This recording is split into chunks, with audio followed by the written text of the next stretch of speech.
प्राचीन भारत में भगवान बुद्ध की ख्याति चारों ओर फैल चुकी थी। लोग दूर दूर से उनके उपदेश सुनने आते थे। बुद्ध का हर शब्द जीवन के गूढ़ रहस्यों को सरलता से सुलझा देता था। एक दिन एक युवा राजकुमार बुद्ध से मिलने आया।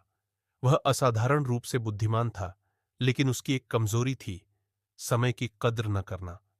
राजकुमार हमेशा अपनी योजनाओं को टालता रहता था और सोचता था कि भविष्य में वह अपने सपनों को पूरा कर लेगा। अब आप शायद सोच रहे होंगे, राजकुमार जैसा व्यक्ति भी अगर समय को बर्बाद कर सकता है, तो फिर मुझ में क्या कमी है? लेकिन कहानी यहीं से शुरू होती है। राजकुमार ने बुद्ध से कहा, गुरु, मुझे अपने जीवन में कोई दिशा नहीं दिख रही। मेरे पास सब कुछ है, धन, ऐश्वर्य, सुख सुविधा, लेकिन फिर भी मैं खालीपन महसूस करता हूं। मैं समय को नियंत्रित नहीं कर पाता। क्या आप मेरी मदद कर सकते हैं?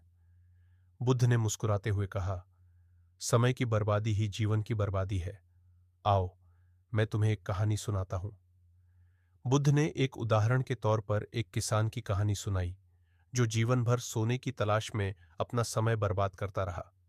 किसान अपने खेत में मेहनत करता था, लेकिन उसकी नजर हमेशा उन चीजों पर थी जो उसके पास नहीं थीं। समय बीतता गया, और जब किसान बूढ़ा हुआ, तो उसे एहसास हुआ कि जो समय उसने सोने की खोज में बर्बाद किया, उसी समय में वह अपनी जमीन को सोने से भी ज्यादा उपजाऊ बना सकता। गुरु, क्या मेरे पास अब भी समय है कुछ करने का? बुद्ध ने गंभीरता से कहा, समय कभी किसी के लिए रुकता नहीं। आज का क्षण ही सबसे महत्वपूर्ण है। अगर तुम अभी नहीं बदले, तो भविष्य में पछताना भी बेकार होगा।